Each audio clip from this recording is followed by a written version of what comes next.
Happy Friday Eve, everybody, and welcome to the Wrestle WreMarks. As always, I'm your host, Chris, and I am joined by my co-host, Pat. What's up? How y'all doing today? Today's a good day. This guy woke me up early, but he gave me coffee, so we good. I wouldn't necessarily say it's a good day. We lost somebody. Yes, we did. Just recently broke that Hulk Hogan has passed, and of course for others that may know this for a while now, what was it, a couple days ago, it broke that Ozzy Osbourne passed as well. So, and Malcolm Jamal Warner. Yeah, and our condolences go out to those families in this hard time. But yeah, it's been a crazy week. Let's just go ahead and get into it. Let's try and keep this upbeat rather than sad. Yes. So, SmackDown opened up the show with the wreck outside of Frostbank Center involving the Bloodline, as there was like an ongoing investigation there. It was it seemed out of place at first, and Cody comes out. Cody has that little contract. Yes. They're trying to, tease the contract signing later. So, the ongoing investigation keeps going. We next see Charlotte versus Raquel after a locker room segment where Flair revealed that she and Bliss have a tag team championship match at SummerSlam against the Judgment Day, indicating that the Flair name still had some pull. Of course, bro. She's the queen. What do you think about that, though? Like, they're just some random tag team that popped up, and now they have a title match. I mean, I don't really like. We just had this conversation about how certain, like, there's matching up these random tag teams when people should just be single stars. But yes, I do like the story, though. I do really enjoy, like, I mean, they're not booing Charlotte right now. For me, that's good for me. Like, I'm a Charlotte fan. I like Alexa Bliss. It's like I like the whole we're not friends things. Like, I mean, kind of like a Matt Riddle, RK Bro situation. Yeah. I mean, it was, and that was good. It turned out to be good. They were supposed to break up too, because I think I saw something about Charlotte and Bliss were supposed to have this little thing and then break up right away and have a feud. And that was the same plan for RK Bro, but everybody liked it so much. Yeah, I mean, maybe they'll still go down that line. I was thinking that myself too. Like, maybe they do end up having like a rivalry, like something goes wrong. It's a possibility. Yeah, we'll have to wait and see what they do there. But of course, since they have that match, they had Flair taking on Raquel Rodriguez.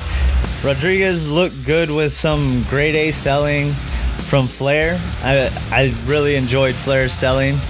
There was points where she's just like screaming bloody murder, and it really makes Raquel look good. And I feel like Raquel's getting back to that place where she was like Big Mommy Cool over there in NXT. Like her stock is just continuing to raise, and I'm really enjoying seeing her go through that and bringing that kind of badass persona to the forefront again. Flair, of course, made her look good, made herself look good as well. She did look a little gingerly throwing some offense at some times. Yeah. Which was kind of, you were like, but it kept going. The match kind of chugged along in little spots. Yeah, it had its moments. But other than that, it was pretty good. Charlotte went for the figure four at one point because Charlotte rolled out of the way and still got hit, which was awkward. I don't know if you saw that. If you blinked, you would have missed it. Probably. Raquel went for that Vader-esque bomb. I did remember that. Yeah.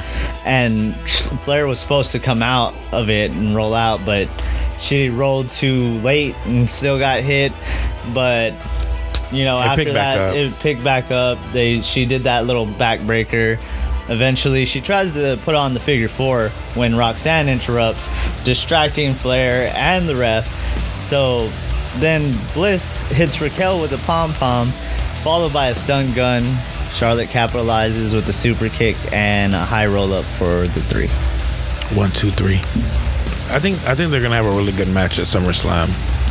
Like that's a what you're saying about Raquel. Like, you know, I really like Raquel. You know, she, like, her nickname, like, is even like Big Mommy Cool. Like, I think Kevin Nash just recently said something about her. Like, she needs to work big. You know what I'm saying? Like, and it seems they're going that route with her recently. People are really selling for her, which is good. She looks like a powerhouse.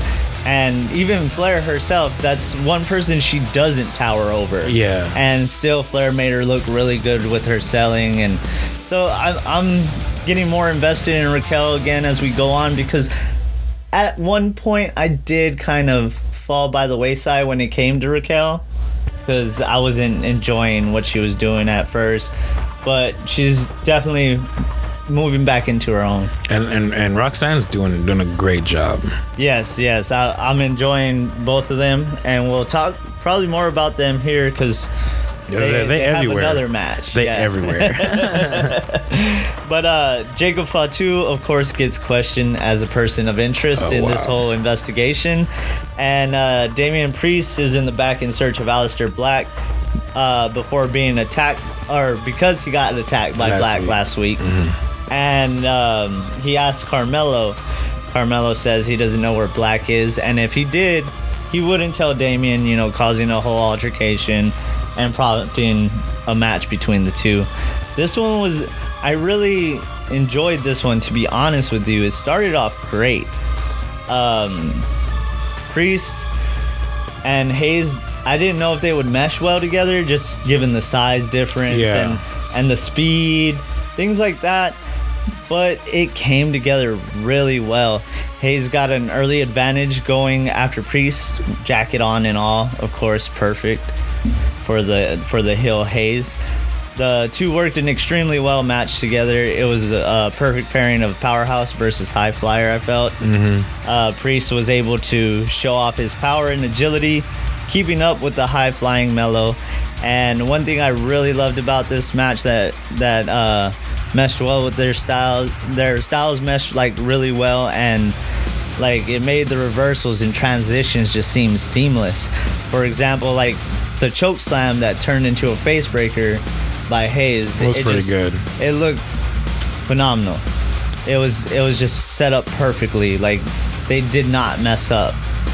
And one thing I hated though was there was a point in the match where it slowed down. They went to the outside and Carmelo Hayes went on the apron to do a crossbody, but you could tell that he hesitated. Yeah, he like hesitated, then he does it, and it was kind of wonky. But I mean, it's nothing that like he waited for the spot. Yeah, like he's like, oh, I don't know if he's in his new position spot. You know, it was kind of like something like that. But of course, this one ended in a DQ as Priest went for the old school. He's met by Black at the apron, tripping him up. Priest falls on his family jewels, and with his balls lodged in his stomach, GP gets hit with the Black Mass immediately after getting up. Black was actually recently added to WWE 2K25. I don't think they even made an announcement about that. They just added him in there. Even better. I was gonna say though, the match was good, like Chris was saying. Like, you know, it was like fast paced, and it had like the slow moments, like, but it was like, you know, storytelling and stuff like that. You know, a lot of good reversals, like you were saying. But I'm really looking forward to this Black and Priest. I really want to see what they're gonna do, because I really think that's gonna be a fire match. But I do want to know where's R-Truth, because he's driving now, and I haven't seen him pull up on nobody yet. Well, Black took him out, so maybe that's something that is going to come up whenever him and Priest are in a match. Maybe Truth comes out and interferes. DQ's triple threat match or something like that. Because I could see Priest getting upset after so long. Move out the way, come on Priest, blah, blah, blah. Yeah. It probably will end up in a triple threat, like you said. That'd be cool.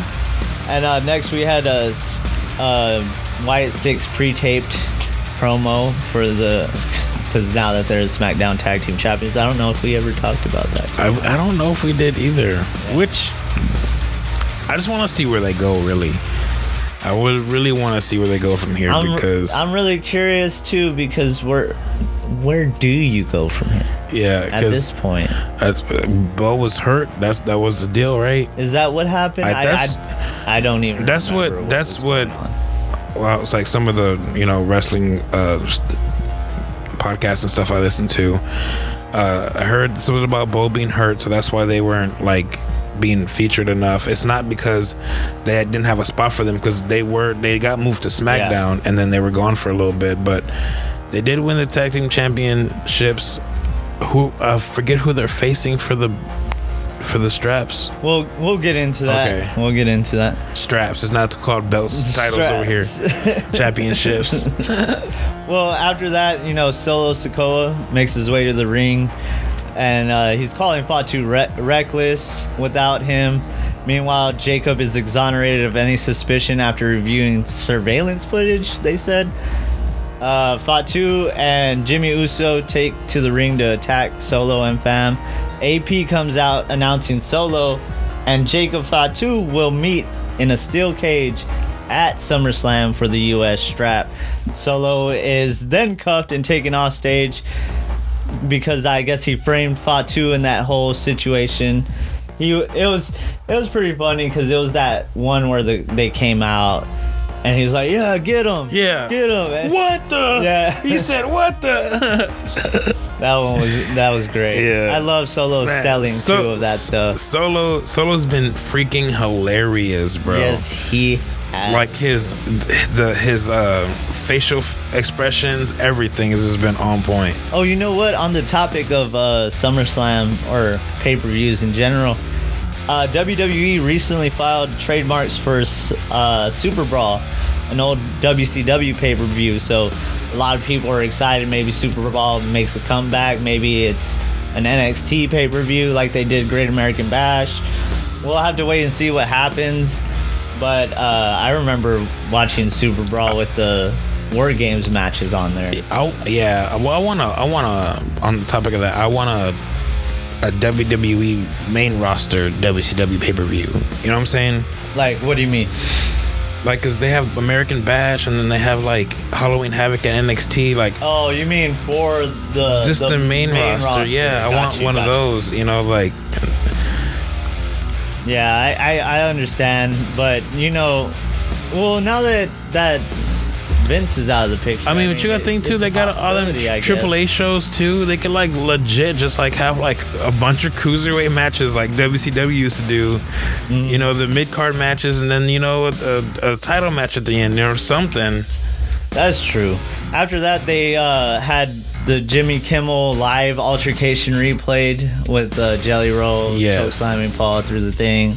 They announced it's going to be Jelly Roll, Randy, and Logan Paul with McIntyre at SummerSlam. So McIntyre and Logan Paul are going to be going up against those two. And McIntyre was actually on Logan Paul's podcast not that long ago. Yeah, Impulsive. I think he said, what was it, 84% or something like that of the roster, or not the roster, but of wrestlers in general, I believe is what he said. Let me pull it up right here. Yeah, Drew McIntyre says 85% of wrestlers don't look like they should be in WWE. And the reason he says this is because he talks about friends tuning in that don't really watch wrestling or haven't watched wrestling in so long, but they want to see what he's doing, where he's at now. They'll watch it and then mention something about like, man, this guy looks like he should be serving me some McDonald's. And McIntyre, tried to ease the blow and say, they're good at wrestling and eventually you'll connect with them. But all of them are just like, I'm not going to watch long enough. I just changed the channel. It's like, get in a freaking gym. So that was his whole look on it, because he has people that he knows that watch and are like, what the hell? And it's understandable because things have gotten different with smaller people. So I mean, he's right, but it's like, you already know either like the wrestlers' response are gonna be like, oh well, forget your friends, like tell them to get in the ring and do what we do, you know what I'm saying, like all that whole shtick. But I mean, you got to look the part too, you know. You just can't be lacking, bro. It's like it's entertainment, so like you gotta look the part too. I'm sure this is also part of Drew's just heel persona. Well, yeah, he's just talking all that smack because he's bored at work. So because he's bored. That was a good one. Got you. But moving forward, Stephanie McCool and Alba Fire had like a 2-minute match. It was about 2 minutes, so there really wasn't much to talk about there. The Secret Herbert's got to ruin everything. You shut your mouth. Always interfering. I ain't worried about Shut your little whore mouth. Chelsea Green. That's my girl. I love Chelsea Green. But La Primera, of course, came out victorious. Her and her mid-card husband. That's rude. I mean, I didn't say it. Moose said it. I'm just quoting Moose. Mid-card The Profits are then asked how they felt in the back, not being in the number one contender 4-way tag. DIY interrupts, saying they blew it against the Wyatt Six, and here they are once again to save the SmackDown tag division. Stop the cat. Well, not even 30 seconds into this one, everything breaks down. DIY runs in trying to attack everyone. The match stayed at a fast pace. There was a nice exchange between all teams, who denied each other of a dive out onto DIY until Motor City was the last ones left standing tall. Everything went smooth as butter, I feel like, in this match. Andrade and Phoenix showed up, showing off some dominance and pretty much throughout the match, which was a welcome sight for me because I didn't expect Andrade and Phoenix to be pretty much taking control of most of that match, and it was nice to see that. They got a close fall that was broken up by everyone, prompting for another brawl. When it was all said and done, Phoenix and Andrade maintained most of the control, shining throughout this matchup, going on to win. They're set to take on Gacy and Loomis for the titles tomorrow. Andrade and Phoenix are a good team. Like they mesh very well together. And I know that they're just kind of thrown together, but I mean they're also homies and stuff. They probably wrestled each other. They've already wrestled together, even in AEW. I believe they tag for a while in AEW. Yeah, and I'm wondering if they're gonna win the titles or not, and how like the story unfolds with them not being a true tag team like the Lucha Bros, and like maybe like Penta will enter the storyline one day between them. It kind of excites me in a way, because when I think about it and I look back at it, this is a great representation of Hispanic culture. Oh, of course. When we were younger, it was more stereotypical, Eddie Guerrero, light cheat steel. Yeah. The Mexicools just riding around on Juan Deere's. Wow. And man, I hate you. Why'd you have to say Juan Deere's? I know. Wow. But like everything was so stereotypical. Even the Lucha House Party coming out with piñatas and stuff. Nah, you forgetting where they whitewashed Chavo too. Oh yeah, Kerwin White. I didn't remember the name. With Ziggles as the caddy. Ziggles. That's crazy. I was trying to remember his name. Nick Naaman. My bad. Hey, that's homie's big brother, though. My big brother. Anyway, sorry.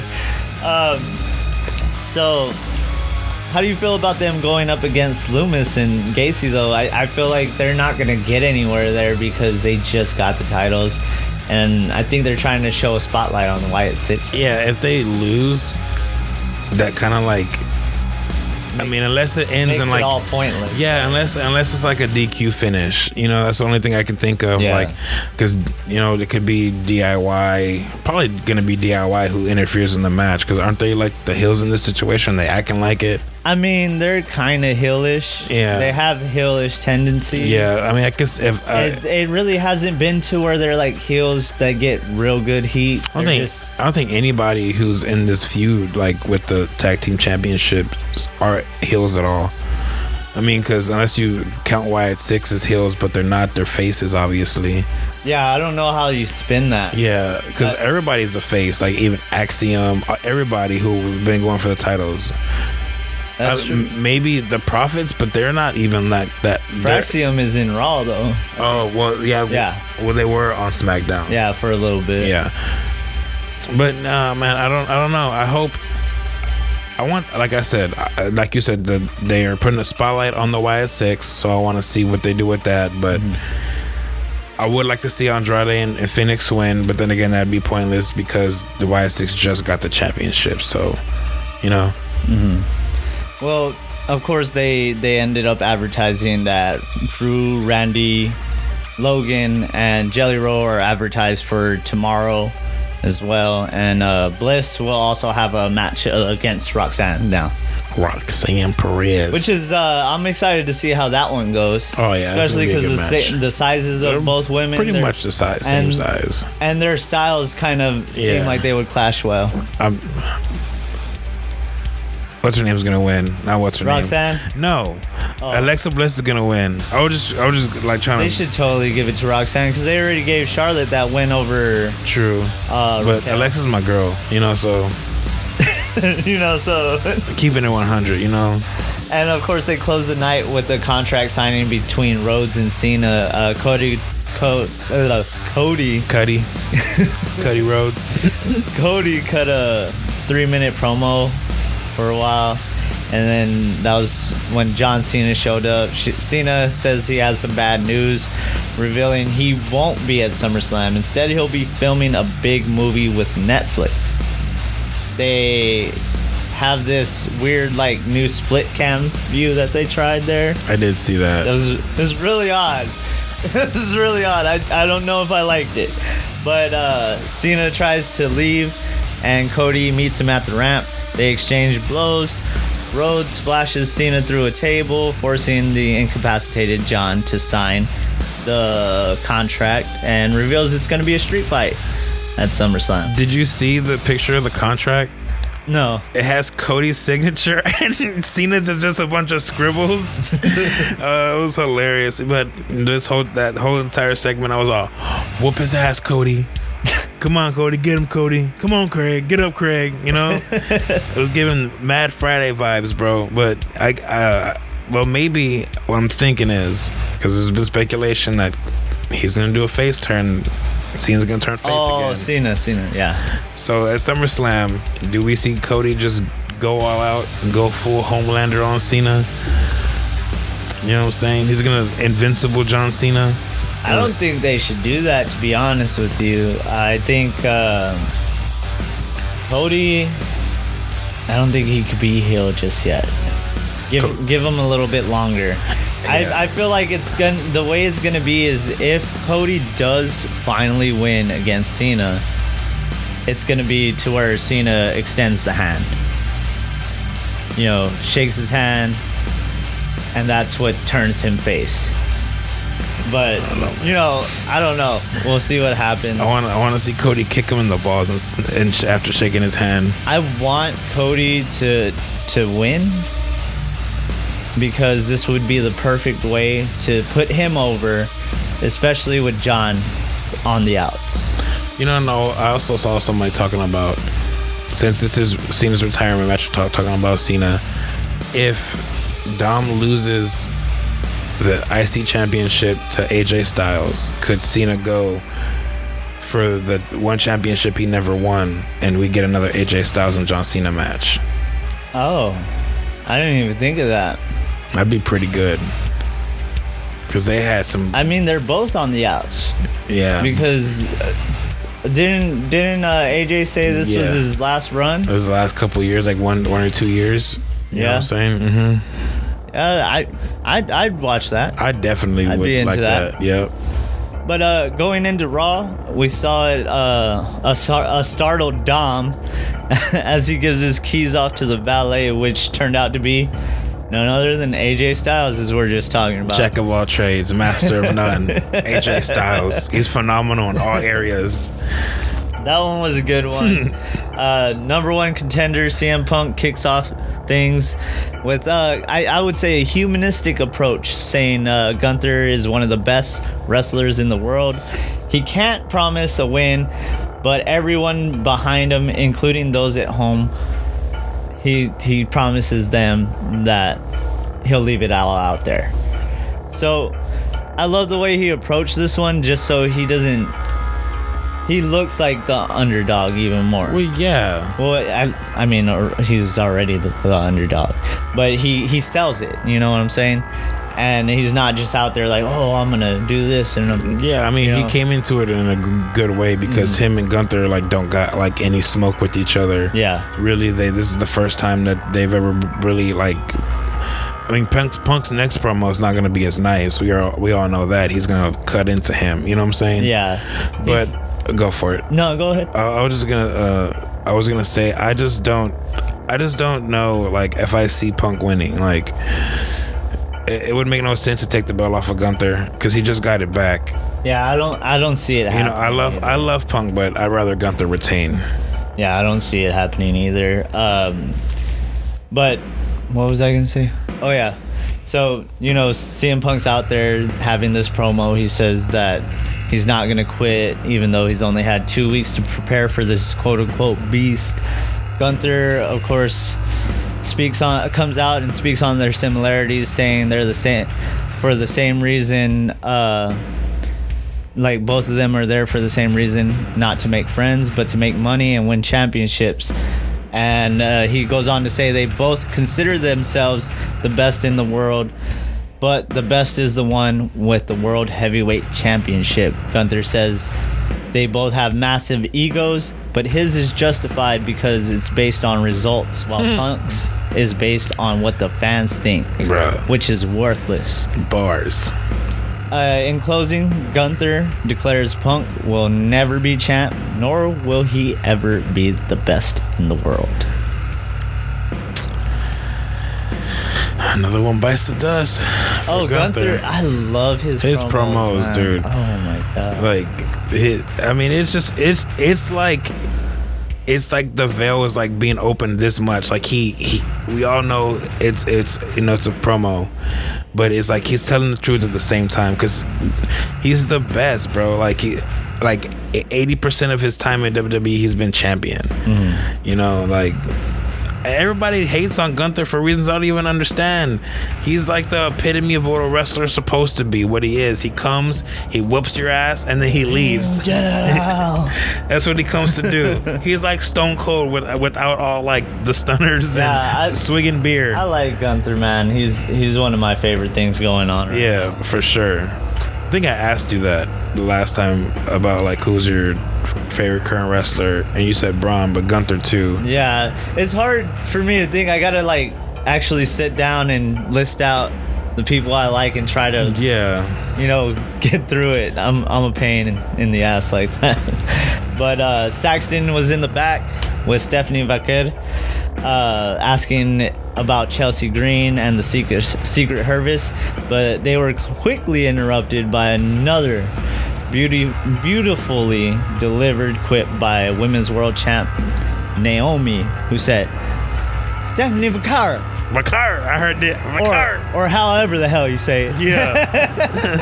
Yeah. She introduces herself, saying she's going to see Stephanie at Clash in Paris after beating Io and Rhea at SummerSlam. Of course, she says, if you can make it.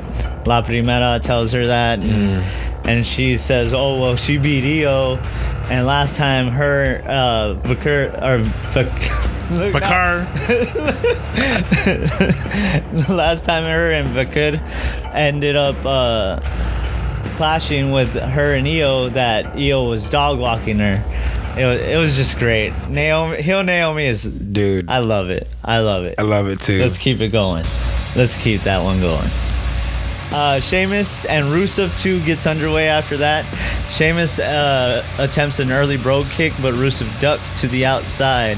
They fight ringside, and I love the exchange as they return to the ring.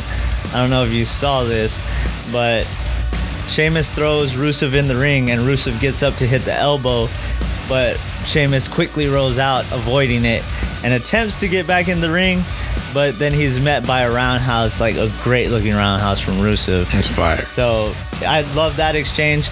There was one thing that I didn't like about it. I don't know if you saw Sheamus go to the top rope and fall off. I did. Yeah, so he goes to the top to jump off the top, and he slips off. And Rusev is still there selling. And it's just, I felt like it was chugging at that point. Like, okay, just shrug your shoulders, roll on out, and start wailing on him. But no, Sheamus gets back up. Sheamus had to do his thing, and he still delivers. We getting this in. Yeah, I don't understand that about these newer wrestlers. I guess you could say is, I got to get this spot in. I got to. Yeah. Like, no matter what, even if it makes the match look dumb for me stopping and waiting for this person to turn around, or so on and so forth. That's the one thing I can't stand.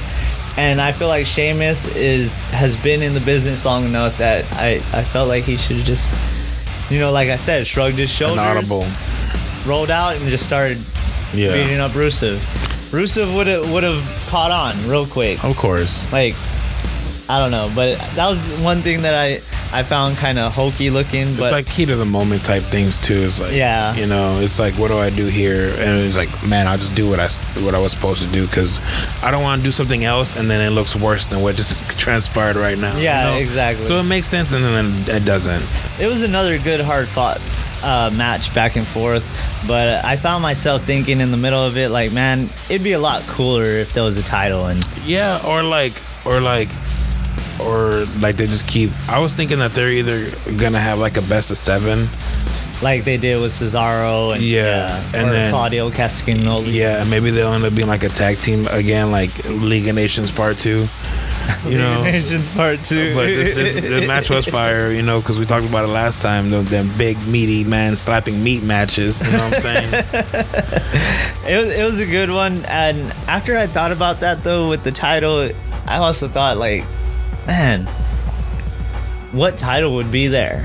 I mean, but aside from a secondary title right now with Gunther being the champ and just getting it, and then what's it called? Cena being the champ. Yeah. Then you got Solo and Fatu duking it out for the U.S. and AJ strap. and Dom. Yeah. But I also enjoy the matches too, where like there is no title involved, and that there's gonna be a good old fashioned. Yeah, I get what you mean. I just feel like these guys deserve it. That's just my thing. But Rusev attempted to win underhandedly once again with the shillelagh, as the ref was preoccupied with the turnbuckle, but he ate a brogue kick while turning around and tying it up at 1 apiece. 1-1. So 2 out of, if they do a best of 7, that'd be cool. I was thinking, like, they keep having this feud and then we get like a stipulation match, like last man standing, ambulance match, something, that would be cool, but I feel like they're probably gonna wait until they have at least 3 or 4 matches for that, because obviously they're going that route. Man, forget it. Just bring back the European Championship. Bruh, you don't know how bad I've wanted them to do that for years. I mean, everyone's always complaining we have too many belts. We don't have enough belts. That means something. I mean, the thing is, there's so much talent.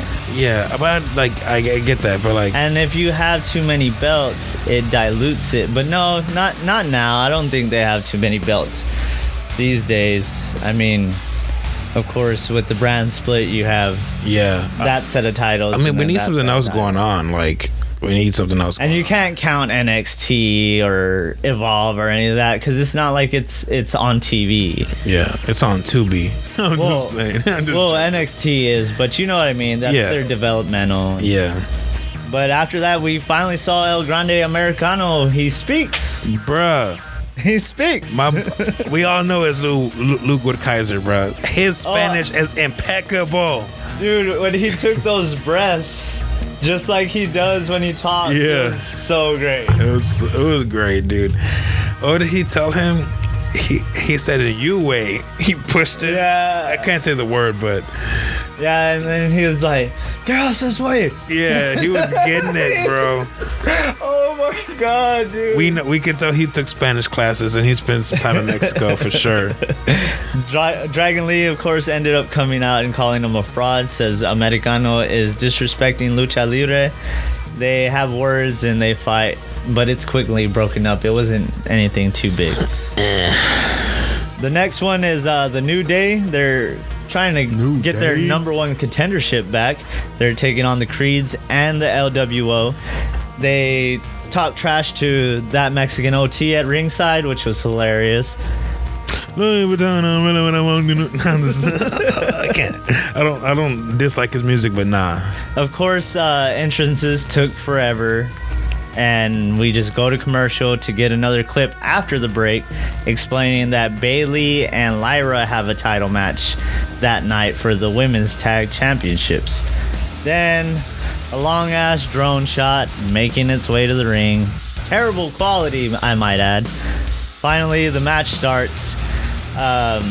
One man from each team are in the ring. I really like this. I do too. I feel like they should have did that in SmackDown, because I don't care for the mixed tag where anybody can tag you. I get it.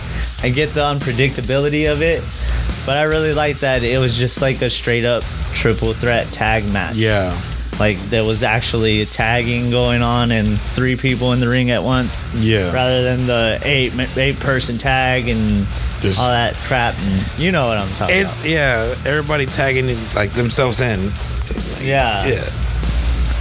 But this match was actually pretty damn good. There was a nice spot where Julius Creed booted Kofi while carrying Joaquin Wilde in a suplex. I love the power and prowess of the Creeds. Dude, me too. I really think they should be champions, to be honest with you. They have great wrestling ability, but they do both need work on the mic. I gotta give them Besides the work on the mic, everybody in Alpha Academy, no, it's not Alpha Academy no more. It's American Made. American Made. Everybody should be champion in American Made. I'm just saying. Including both El Grande Americanos. Oh, I mean, there's not 2. There's only one. I told you, we established this. He got knee surgery, bro. He got knee surgery. He got some lips. You ever seen South Park? Oh, man. I loved it, too, that, the New Day was out there dominating the majority of the match until Fresh Joaquin Wilde was tagged in. And he takes everyone out with a beautiful sequence. I liked how he fired up. It was crazy because I was thinking the other day, like, hey, what happened to LWO? I haven't seen them in a minute. And the crowd went nuts for them, especially on this part. Especially this part. And, after he did all those sequence of moves, it resulted in this crazy ass like double pin. I don't know if you remember that. He pinned both Kofi and Wood. Oh yeah, at the same time. Yes. Yeah, it looks so good and so seamless the way he put it together. Wilde ends up getting tossed over the top by Ivy Nile as he's trying to jump off the ropes. Dragon Lee is concerned, but Brutus shoves him. Lee takes out both of the Creeds, and the super kick to Brutus, I feel like, was the highlight there when he tossed him on the ropes and super kicked him while he was upside down. I love the way Brutus Creed sells it, where his whole body just goes stiff and he drops. But El Grande Americano, of course, comes out to help his compadres, but they pull him off of Lee, and it seems like they didn't welcome him, which was kind of weird to me. It's not, because you know why, but we don't know why. We're not gonna sit here and talk about it, bro, because we don't know. Okay, it's a mystery. Okay. Well, Del Toro ends up doing this nice little corkscrew off the top onto the Creeds. New Day tries to double team Wilde, but he slips out, tossing Woods over the top and rolling up Kofi for the win. And this is also part of the reason why I said I love the way they're representing Latin culture. Well, I was going to bring this up too. I had a I do like it. I don't know if you've seen it, but there's been a lot of people talking. Oh, Triple H isn't pushing black wrestlers, which is stupid. You know, that's a dumb thing to say. But then again, it's like it shouldn't even be about race. But if we are making it about race, like you said, like it's good to see the Mexican culture getting a shine without all the, you know, racist stuff or, you know, weird gimmicks. Yeah, all the just filler. Yeah, but I was gonna say like LW over New Day. I was gonna say like they didn't, like you said, they didn't do nothing with them for a long time, and it kind of looked like it was gonna, you know, be stale and just do nothing with them at all. Mm-hmm. But I want to see where this goes. I want to see if, you know, when they come back, or if they come back, you know, and be stronger than they were. If Ray comes back soon, and then something else happens, like they do like a 3-day new day tag team. The only thing is, I don't see them taking the titles away from the Judgment Day. Yeah, well, yeah. I forgot that they were champions. Yeah, man. it's Balor and JD. And I like we have already said that we hope that, you know, when Liv comes back, everybody's still on top, and they just push her to the side. So, but then again, I don't know what's gonna happen with Dominic. You know? Yeah, I don't know either. Because I feel like they're gonna end up giving it to Styles. They're going to. So where does that leave Dom? Are they gonna? They're probably gonna feud. Kind of put him in the outs. Yeah. With the Judgment Day. It's been looking like that, and he has plans, you know. And then Balor always looks like he has an agenda too. Bro, did you see that post he posted on Instagram? The Coldplay concert thing. Yeah, he's good. It's such good S word, bro. After that, we saw the Kabuki Warriors chopping it up with former Damage Control stablemate Io. They're in the locker room, and Io says the Kabuki Warriors will be tag champs. Kairi replies Io Sky will be women's champ again. And Stephanie comes out and tells Io if she wins, she'll see Sky at Clash. And they can see who would have won since their match was interrupted. Now, Io issues the challenge saying they don't have to wait, prompting a match later down the road. Now, after that, they had Trick Willie in the crowd. He had some choice words for the dead man. I guess after the whole thing last week with the LFG members, they went and told Undertaker. Undertaker had tweeted out something about Trick Williams, and Trick Williams was basically just responding. Adam Pearce is getting on Dom later on in the show, telling him he needs to go get his medical evaluation. Dom bumps into a janitor who turns out to be Styles. I told y'all, Master of None. Of course, he replies with, "What are you doing, AJ? I'm not cleared." New Day is seen in the back complaining that they're the greatest tag team of all time and they need to do something. They need to restore order. Waller comes in the picture and says A-Town Down Under was done because Theory is injured. Now that he's dropped all that dead weight, he's a free agent and he can now be their ace, calling himself Big G. A-Town down.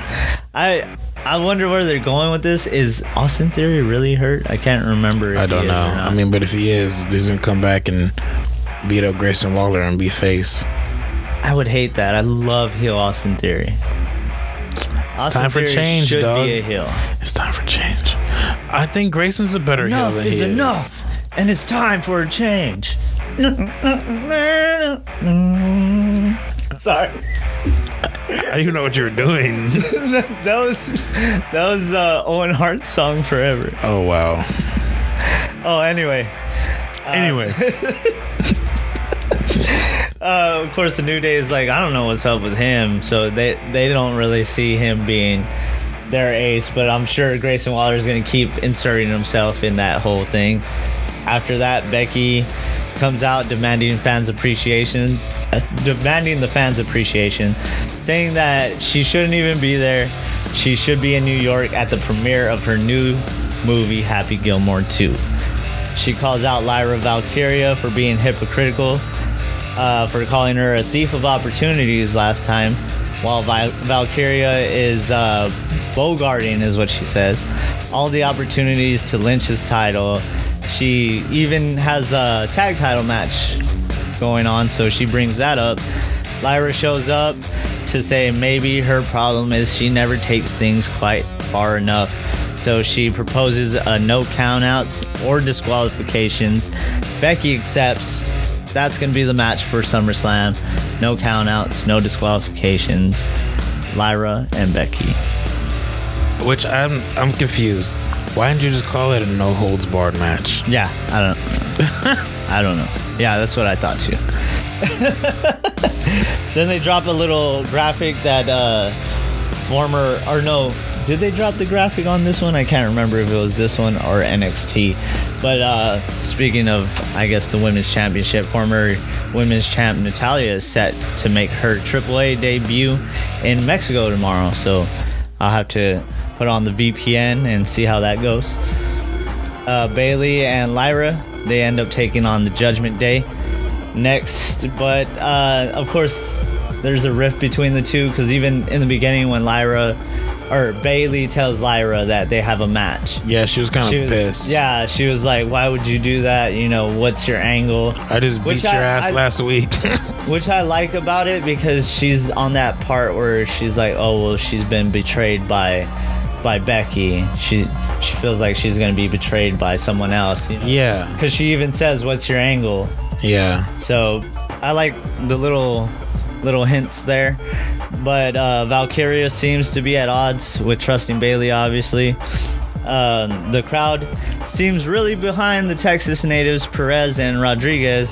I love how she's getting back in the big mommy cool status, like I was saying earlier. Yes, sir. She had really flourished out there with Dakota Kai whenever she had that stable, or it wasn't really a stable, it was just a tag team. Yeah. But I really love what she's doing here with Roxanne. I love their chemistry, and it's better than hers and Liv's for sure. I loved her and Liv, but yeah, I really think this is two Texas girls. Woo! Ow!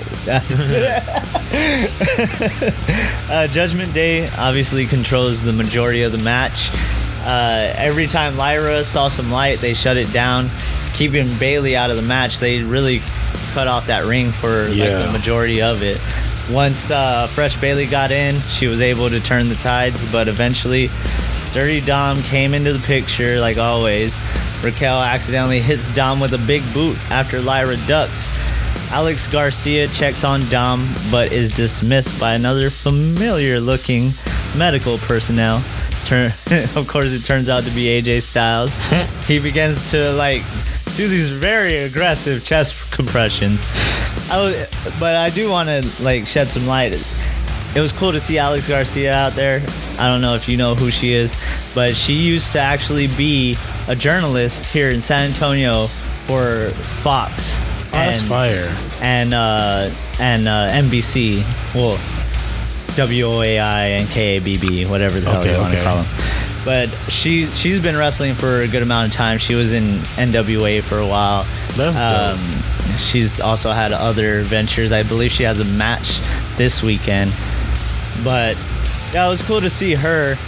And I also love her story, the being in journalism and working her way through that, and then working her way through wrestling now. But after that, chaos erupts. The ref is running around like a chicken with his head cut off. Lynch pulls Lyra off the apron and hides under the ring. Bayley and Roxanne trade a few roll-ups for 2 counts, and Raquel gets in the blind tag and hits the Tejana Bomb for the win. Tejana Bomb. I do like Becky interfering in the match. Like that was really cool. But it's also, you were talking to, Lyra doesn't trust Bayley, so it's also prolonging. It's like Lyra got 2 feuds. Yeah, almost. You know what I'm saying? It's like she got so much to worry about. And I like how they keep the drama between Lyra and Bayley. Yeah, I enjoy it. You know what I'm saying? Because it really looked to me the way the story should go. her getting pulled off the apron, and she was going for the tag, and she was like, well, where's Lyra? Did she like bail on me? Like, what happened? You know what I'm saying? Yeah. You know? And yeah, so that was pretty dope. So I want to see where they go with this. Yeah, I'm excited to see where this goes. We don't need another triple threat match, but oh yeah, no, I don't want. Yeah, I feel like they're gonna give us one though, so they like to do that. It seems like recently, a lot of them are multi-people matches. If you're gonna do that, like at least make it like a good stipulation, like last women standing, or a cage match, or like a women's 3-way Hell in a Cell. Like that'd be fire too. Next, we saw Sami Zayn at Gorilla. So, like you said, he is gonna show up, although he's still considered out indefinitely. His issue with Cross he says his issue with Cross just has drug on for too long. It's one thing for him to deal with Cross's cryptic rhetoric, but now he's getting in the way of Sammy's goals regarding, the SummerSlam gauntlet match that they had not too long ago, and Sammy couldn't participate. Sammy declares it's time to finish things with Cross. They both make their way to the ring. Cut to Dom, Balor, and JD. The tag champs are trying to calm the paranoid Mysterio down. AP shows up, pissed that Dom still hasn't gotten evaluated, demanding he do it now. We get back to the match. Zayn and Cross gets underway. Cross focuses on the midsection, of course, and the two trade momentum back and forth for a little bit. Sammy knocks Cross over the top and follows with the acai moonsault, but when he tosses Cross back in, Scarlett kicks Zayn in the midsection, as the ref was obviously turned away, checking on Cross. Now Cross picks Sammy apart after that, crashing him through the steps and landing a flurry of offense. Zayn gets a short-lived comeback as Scarlett introduces a pipe, distracting the ref, tripping up Sammy as he's going to hit the ropes, and Cross lights him up in the midsection with that lead pipe and gets the pin for the victory. Because Sammy's a liar.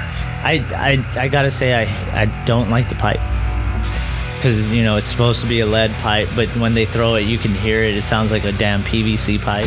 It looks like a PVC pipe just painted black. Yeah, I don't care for that, but whatever. I just want to see where they're gonna go with this. Like,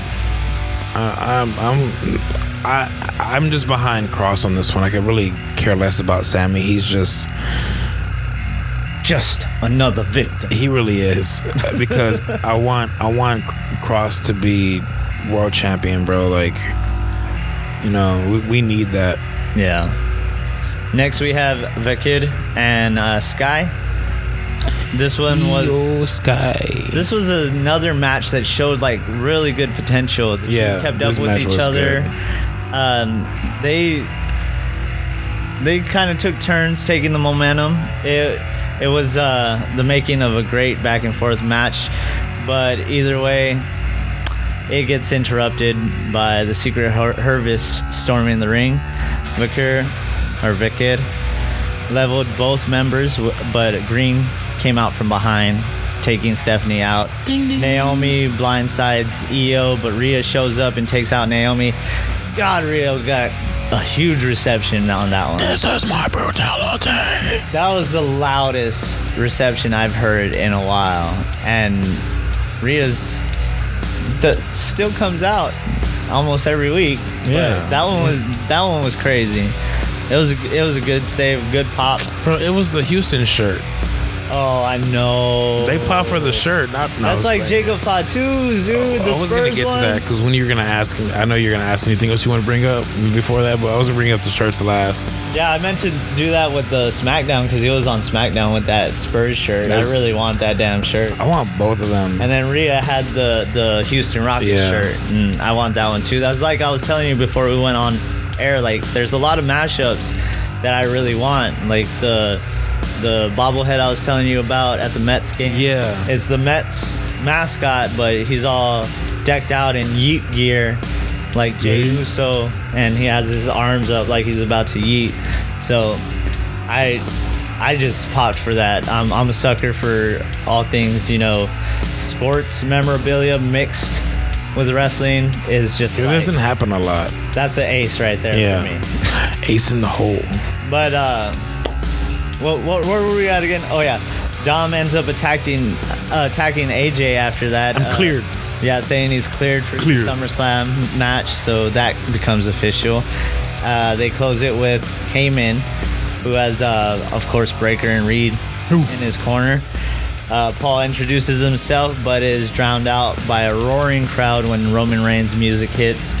Heyman makes it a point to say Rollins won't be in action for a long time, and he puts emphasis on long, which makes me think maybe it isn't as serious. Cap. Maybe it isn't as serious because they never. Well, I wouldn't say they never because I don't know, but I would have to look back. But from what I can remember, they don't continue to emphasize when somebody's out. Long. Yeah, so it makes me think that maybe this is a small injury that he needs to get fixed, and that whole thing of tweaking it was a nice sell to get him out of the ring for a while, get surgery on that and take care of it. I mean, maybe it's just something he pulled. It could be something simple, it's swollen. Yeah. Bro, if he cashes in at SummerSlam, I'm gonna be really upset because. Oh, you mean with Cody? Yeah. Oh, damn, I didn't even think of that. I've been thinking that this whole time. I've literally been thinking this whole freaking time. But I thought he wanted the World Heavyweight Champion. It doesn't really matter what he goes for. Oh, he probably will, if anything. Because Punk is going for the World Heavyweight Championship against Gunther. Yeah, but... and I could see that happening.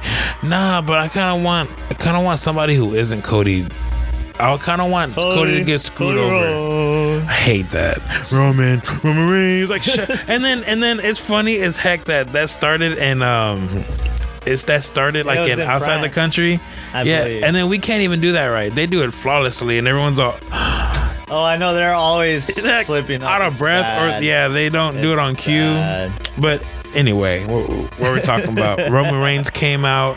Yeah, so one's up in the air. He ends up saying that the fans are the ones who kept the tribal chief alive, saying, I'm still tribal chief. It's not Heyman, because he was telling how Bronson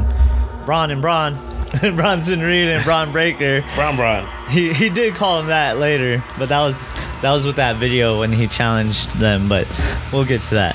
Anyway, he ends up telling them Heyman's gonna try and take all the credit when they become megastars, and he just ends up blaming Paul Heyman for creating the rift in the bloodline. He says, I didn't kill the blood, or it wasn't kill the bloodline, but I didn't ruin the bloodline. Paul Heyman did, is what he said.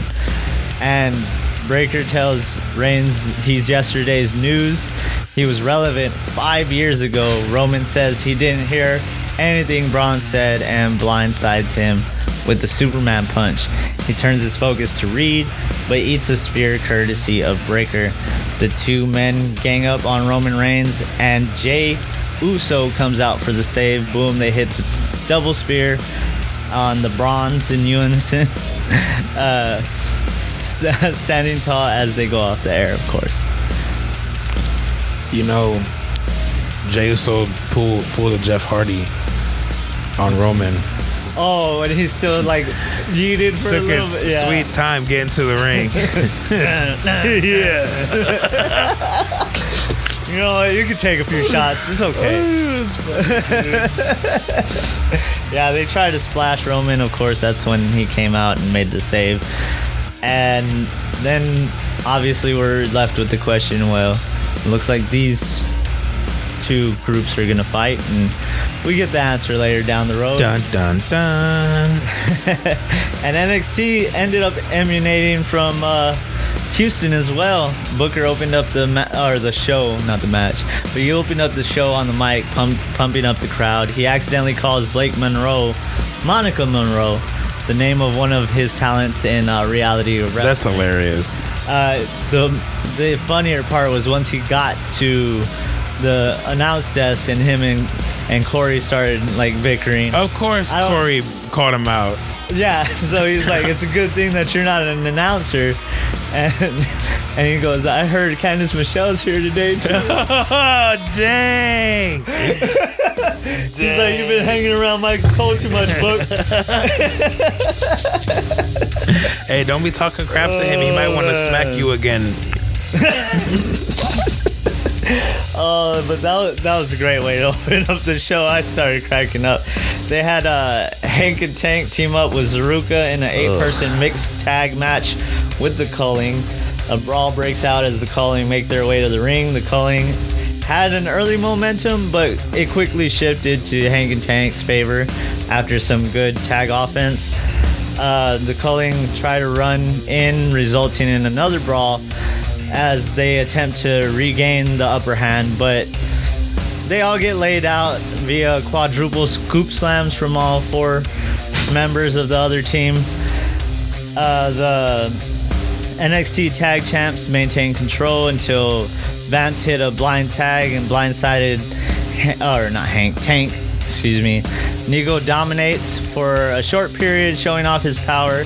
Tank ducked a flying headbutt, and the tag champs traded blows with the Culling before tagging Sol Ruka, who fires up, and everybody was cheering for Sol Ruka. I loved to hear that part for her, because for a while nobody was really that keen on her, and now she's finally blowing up, and rightfully so. Everyone, she ends up taking out everyone in that match with like some tornado DDT, but she kicked off of Spears and Vance, and it just looked beautiful. It looked all well put together. And after that, her and I think Zarya. Yeah, I was gonna say Zaruka again. Zaruka. I think Zarya was on. Keep going. Go ahead. Well, no, I don't want to. Just go. I'll say it afterwards. Okay. Well, they get a close pinfall after some tandem offense. Things get out of hand again with everyone brawling. Ruka and Dame hit a pair of cross bodies on each other's team ringside. Dark State shows up to interrupt shortly. Yes. To do nothing else after that. Yeah, they did nothing. The lights just went out. Boom. There they are. Lights came back on. And after that, Tatum Paxley's already in the middle of pinning Zarya, and she gets the victory. That's what I was going to say. It was a crazy looking finish. I was like, what? I didn't care for it either. And then I was going to say, too, bruh, I tried to like Hank and Tank, but after you said they remind you of Heavy Machinery, I'm just like, that's all I see now. I'm like, they both look like Otis. Like, they both do the belly slap and all that stuff too. I mean, I don't mind them. They can wrestle. It's just the gimmick is a bit goofy, and I don't see it getting over in the main roster. Yeah, it kind of gives me like Beer Money vibes too a little bit. Dude, I forgot about Beer Money. Hey, but Beer Money was cool. I thought Beer Money was cool at least. Yeah. But that was years ago. Hella years ago. What a time that was. What a time. Glorious. Oh gosh.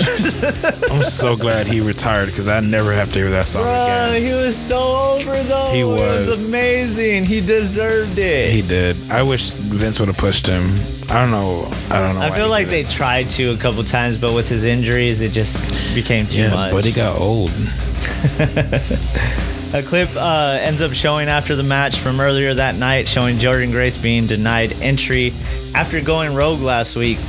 JC Two Belts ends up showing up with Fatal Influence draped in NXT gold, and she claims that she did it all by herself.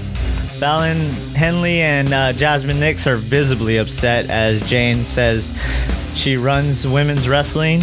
Lash comes out. Lash Legend ends up calling Jane delusional if she thinks she'll stay on top. She claims everyone is talking about her performance at Evolution and not JC Jane.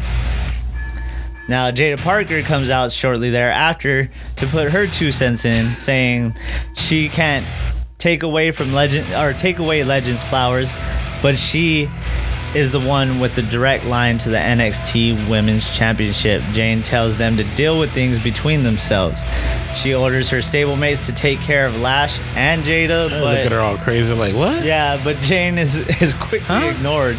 JC clocks Parker, and the others go after Legend instead of getting taken out by Lash and Parker, who they instead get taken out by Lash and Parker. Sorry.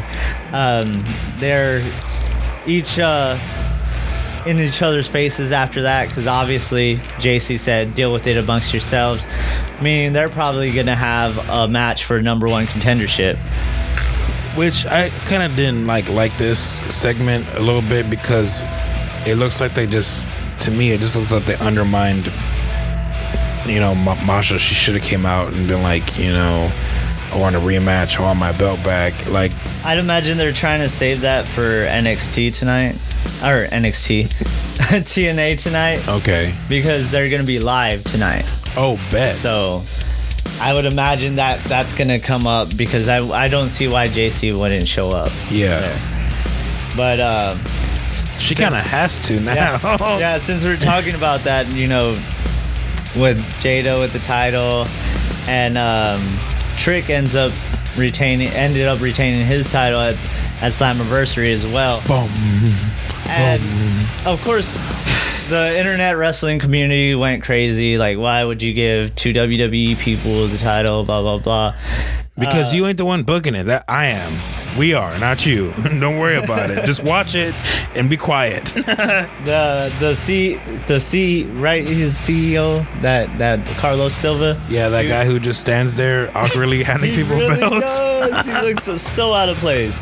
But he said, in response to people being upset about it, he said, I'm glad they're talking about it. That means we matter. That means they care. And we care. And we're going to keep growing it together. So, I mean, I get it. Yeah, as long as the people are talking, people are tuning in. Exactly. But after that, we have Jasper Troy and Ricky Saints. They have a perfect little guy, big guy match, but with a little blunder that happened there. They showcase the power and size advantage of Troy while showing off the resilience and tenacity of Saints. Both of their stuff looked pretty good. Saints fired up a few times, showcasing his speed and agility, but Troy was always there to knock him down, like any big guy would. He would knock him down a few pegs, take it to the outside, fight it at the entrance ramp, and apparently it just buckles on Ricky Saints. But this was off cam, which I made sure, because I was like, wait, did I miss something? So I rewound it.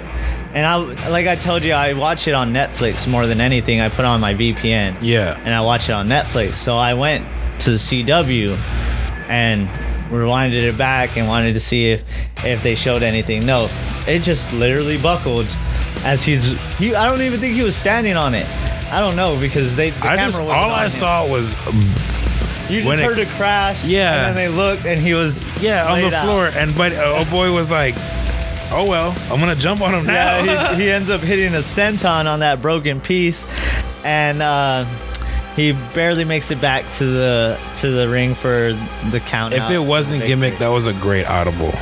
Like, it was so good. Well, I mean, even if it was gimmick, that's still good. Yeah, it was really good. Because, like I was telling you before, it makes me wonder if it was gimmicked because of how it broke. It was too good. If it was an accident, that was a great accident.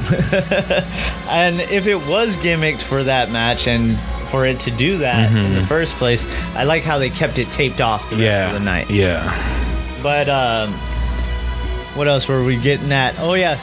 Since I'm talking about Netflix and stuff, I'm glad I watched on Netflix, dude. So I didn't watch it completely back on CW, but I put it on CW, and they like to do the whole thing where the whole audio gets muted when the crowd is chanting. Oh, wow. On Netflix, when they say holy, they beep out just the bad word. They just, well, not beep it out, they just silence it out. And I got to see everything and hear everything, because even when Ethan Page was out there on the CW, you don't even know what the hell he said the whole time. it's just quiet forever. Oh wow. Yeah, you don't know what's going on. But on Netflix, all they do is get rid of the bad word or lower the crowd, and you could hear the whole promo. But what's the point of them beeping it out anyway? I mean, it's a PG show, so I guess. Yeah, that's exactly why. Yeah, never mind. I didn't ask that. Speaking of Netflix, though, since we're on that topic, Netflix is apparently happy with their partnership. The vice president of sports claims it's everything they hoped for and more. Raw is averaging approximately 6.3 million hours viewed per week and 3 million views per week. I mean, because if you think about it, dude, a lot of people like are at work, so they can catch it like during like the day, like, you know, on a Wednesday, on, you know what I'm saying? So it's easier on Netflix, dude. It really is. If you miss something, you can just go straight back. It's a perfect place for wrestling to be. Yeah, you can't front there. Yeah, they said that they've been in the top 10 globally since they got there, and they're just loving the relationship they have. But next up, Trick brags about main eventing TNA's biggest show ever in Slammiversary.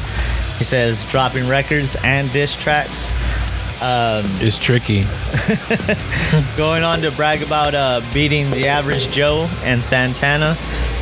Williams addresses the LFG team snitching on him to the Undertaker and proceeds to call Taker out. Giving the dead man his props, Trick says there's a reason Taker is a Hall of Famer, but he's never held down two brands like Trick and Nate. American Badass blares as Mean Mark makes his way to the ring. Calloway says Trick has it all except for respect. He claims that Trick used to be hungry. He used to have that dog in him, but he's not the same man he used to be as NXT champ. Taker says that Williams' attitude will be his downfall, and he doesn't have what it takes to step to an OG, ending with, if you want to dance with the devil, I can flip that switch real quick, and I'll make you famous. I'll make you famous. Of course, Trick tries to get in a shot that gets blocked, and he gets choke slammed. He summed the crap out of that thing. He did. It was hilarious though, because Taker saw that coming a mile away. I'm not talking about them big ass bifocals he had. Oh god! I thought he was trying to pop Taker at one point. Yeah. He kept on looking at him while he was doing it. But it was funny. After that, they focus on the Rift and Fatal Influence returning from a break. Jane ends up asking what they're going to do about Lash and Jada, asking who's going to take care of who. And, of course, she's swiftly ignored again. And she's just patting her head back and forth between her friends. Michelle McCool shows up on screen and brings... Candice Michelle? I hate you. But McCool shows up and brings order to the situation. She says that Jasmine Nix will take on Parker while Fallon Henley will take on Lash Legend. Nix says that it makes sense because only a baddie can handle another baddie. Henley obviously doesn't like that, but Jane restores some order, agreeing with Michelle McCool, saying, well, she's a Hall of Famer and Fallon is way better than Jasmine anyway. Wow. And they share dirty looks. We get back to Blake Monroe making her singles debut. It's basically a 3-minute squash match when against Ren St. Clair. Ren had a couple of short-lived fire-ups and sold her ass off, dude. I love the way she sells. Monroe wins with a headbutt followed by a double arm DDT. She goes for the mic, but Grace comes running in, taking out everyone in sight. She tackles Blake, but only gets one shot in before constantly getting intercepted by security. Things spill out to the outside of the ring as Grace gets free. She eats steel via a double arm DDT on the chair, courtesy of Monroe. I just feel bad for Blake because I know she gonna get whooped.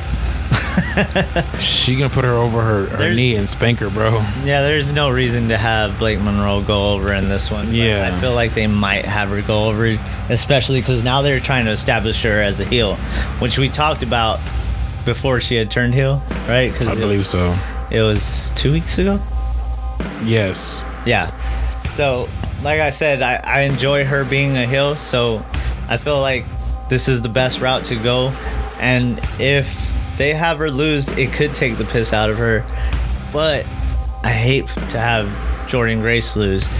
But this is one of those situations at the same time that I think they're going to do, oh, there's some interference, or oh, she used a weapon. Yeah, there's gonna be a lot of that. She's gonna keep cheating to win, and it makes me wonder where they're gonna end up going with this whole thing in the end.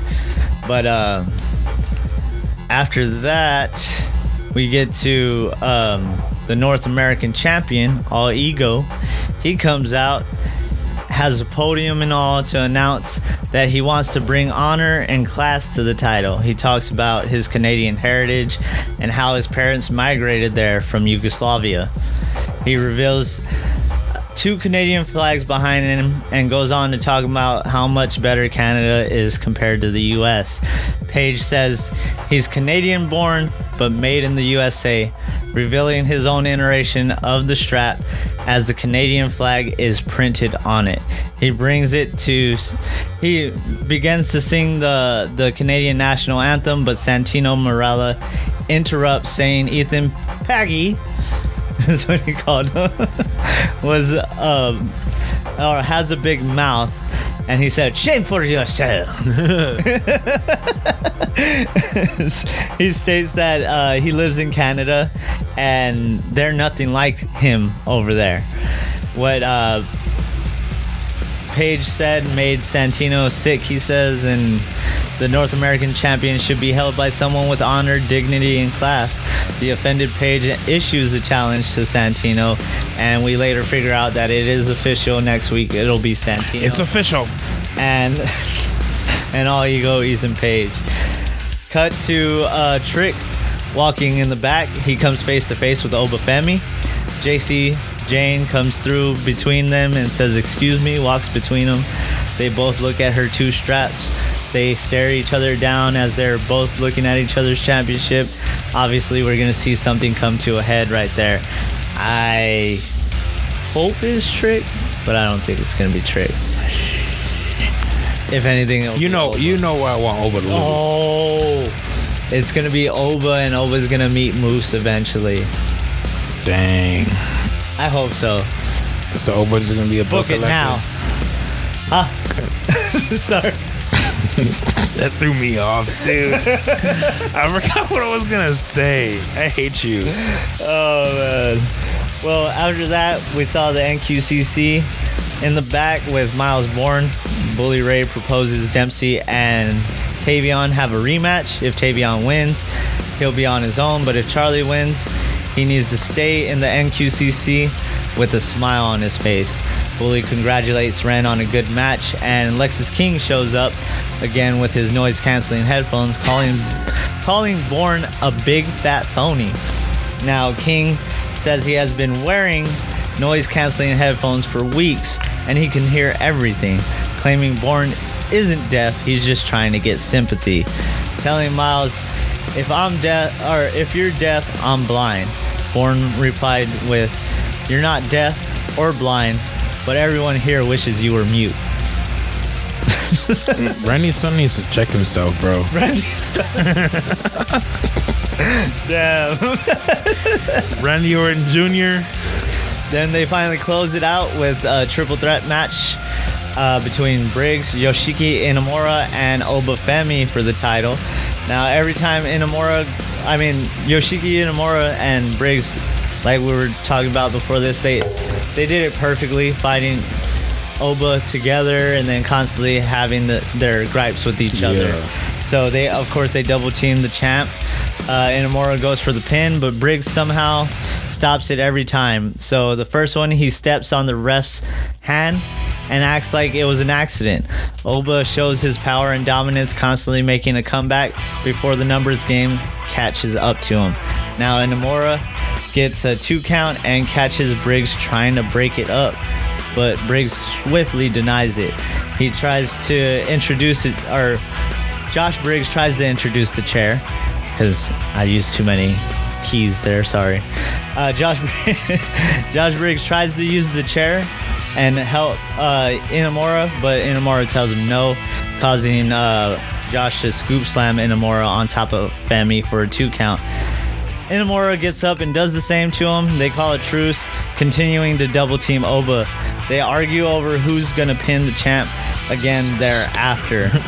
It's good, but it's stupid. Oh, I know. The way they sold it was great. Femi hit another comeback, but goes for a superplex, and Inamura meets him with an electric chair. It seems like they were going to go for a doomsday device, but Oba was able to just yank Briggs down by his head. Femi hits a powerhouse kick out after this one, and the way he did it is he tossed Inamura off of him. Inamura lands on Josh Briggs. And then there's another 2 count there. Of course, Briggs is pissed because he thinks that Inamura's trying to pin him. After that, Femi ducks both men, causing them to collide into each other, showing some more miscommunication. And they end up, arguing some more on that front. Yoshiki gets another close 2 count, broken up by Josh Briggs, who pulls out the ref. The ref ends up sliding back in, and he's in the same pin, almost gets the 3 count again, but Josh Briggs puts Oba Femi's leg on the rope. That's when Inamura has enough of it. He goes out and does a diving shoulder block off of the apron onto Briggs, and as he's coming back in, he gets the upper hand on Oba Femi. He ends up hitting him with a big splash for another close 2 count, but that 2 count was also broken up by Briggs, who had this massive moonsault. That thing looked crazy from that big ass dude. But after that, it was broken up. Josh Briggs got a 2 count. Now, of course, both men are focusing on each other, giving the champ time to recover. Oba Femi ends up coming back in, annihilating an unsuspecting Briggs to retain. It was perfectly set up, this one. Yeah, but the whole that who's gonna pin the champion stuff had me cracking up. I'm like, bro. Oh, I know. It was the perfect kind of funny to where it's not hokey funny. Yeah. It was really good. I like the way they set that up, dude. I actually really enjoyed this episode of NXT. Like, it was a really good. I'm not saying that because, like I said, you never really watched it. Yeah. No, I never really watched like a lot of NXT. Like just the PLEs that they had every now. Yeah, I mean, if it's somebody I do like, then I will like tap in. You know what I'm saying? Yeah, I get what you mean. Mm-hmm. Which I need to stop being like that, because it's like I don't ever want to be like, oh, who's that, when they go to the main roster, Yeah. Because it's good to be in the know, but it's just so different now, because it's like everybody who I watched in NXT are either at AEW or on the main roster now. So it's like they're like at a rebuilding stage, with like their like homegrown talent, because it was over the top a couple years ago, dude. Everybody and their mama was on NXT. I mean, you didn't even watch it when Tiffany Stratton was there either. No, I didn't, but I mean, that was when they were really rebuilding with Braun Breaker, Stratton, and all them that are all I was gonna say champs now, but soon. Braun he was a champ, right? Yeah, okay. Twice. I thought so. There was some reports from Fightful Select that came out saying WWE was interested in legit Layla Hirsch, which was something cool to see, because I always like Layla Hirsch and her work in AEW, including the indies, of course, because before AEW. But I always felt like she didn't get enough shine in AEW. But this isn't what you think. They want her not as a competitor, but as a ref. That sucks. Yeah. Now, it's not that bad at the same time, though, when you think about it. The only ref I've seen, because they usually have refs from, like, wrestlers turn ref. Brad Maddox. He was a wrestler, remember, for, like, a short stint. Yeah. And he didn't... Nobody really cared for him, so then he became a ref. And then an official, apparently, when he was, like, a GM, right? Yes. A GM, something like that. Yeah. So it's always been a transition for wrestlers to become refs instead. And you don't normally see refs turn into wrestlers except for like Jessica Carr. Yeah, I was gonna say that. Who recently had a match in Evolve. And under mask and everything. So, I mean, it can still happen for her. There's possibilities clearly with the way they did it with Jessica Carr. So hopefully, if that does happen, we see Layla Hirsch get in the ring again. That'd be nice. Getting a ref job though is crazy. Like, I want to wrestle for y'all. Nah, you're gonna be a referee. Oh yeah, I almost forgot to mention it earlier in NXT. They showed a video of Roman. You know, he was asking Jay if he wanted to take on the Bronze. That's exactly what he said. Bronze. And Jay shortly replied, I don't know if it was the same night or the next day, but Jay did reply saying, say less. So they're going to have a match at SummerSlam against the Bronze. Bronze.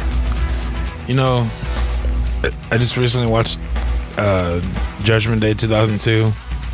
Man, Paul Heyman, I forgot, he got a victory over the Hardy Boys, bro. Pinned the Hardy Boys. That was random as hell. I was just thinking about... I was watching Judgment. I'm just saying, hey, the Hardy Boys, TNA champions, even though that ladder was weird. That ladder spot was really weird. I was like, no. But the highlight of TNA... Oh, AJ Francis. His nutsack. He just obliterated that thing. What the hell? He said, I'm not going to make it. No, I'm going to make sure I'm going to make it. I'm not going to make it. He didn't make it at all, bro. Oh, poor guy. He looked like a deer who jumped over a fence and got stuck. We were watching that one together, and my initial reaction right away was, why would you jump like that? Yeah. Why would you like jump he turned, looked, and then jumped into it. Yeah, he jumped legs first. Both footholds in the freaking ladder. And that ladder rung just came and lodged him all the way up in there.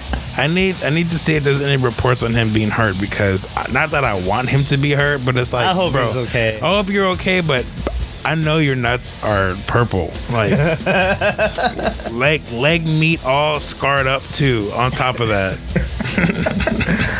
Other than that, I mean, that's pretty much all we have for you today, folks. If Pat has anything to add? No, I really don't. Just AJ needs to ice his nuts. Oh, yeah. Speaking of AJ's, we watched Slammiversary, and we wanted to see AJ Styles return. Oh, yeah. Of course, he came back. So glad. I am. Yes. Before he even showed up, like Chris had said something, I hope he don't come up to that stupid song, and I was like, man, he better come out to his TNA song. No, I said he better come out to his TNA song. Oh, yeah. Stupid WWE. Yeah, that's what he said, yeah. Oh, I'll pop. I'm so glad. Now I just need AJ to suck it up and be like, man, I do like that song. We're going to take that to WWE, but he's too lame about it. That was so great. It was great. Even the crowd was into it. He only came out to congratulate Leon Slater. You know what I noticed? He said something about, we're going to talk about one more match at TNA. We'll get to that. And he never said nothing about it. I mean, it might come up later with him showing up with the Intercontinental Championship. Maybe today. Maybe today, yeah. That's true. But I really enjoyed Slammiversary, man. That was good. I can't front. The only thing was, as soon as they had the package for Leon Slater and all that, I looked at you and I was like, he's winning. And that's when AJ's coming out. Yeah. And AJ's just going to congratulate him, and that's it. And that's exactly what happened. That match was okay. I like Leon Slater's ability, I just don't care for his mic skills just yet. I don't know. I didn't. But I feel like Moose should have had that anyway. But I'm just a Moose fanatic. Moose to WWE confirmed. But other than that, yep, that's all we have for you today, folks. We hope you have a wonderful weekend and y'all stay safe out there. Peace.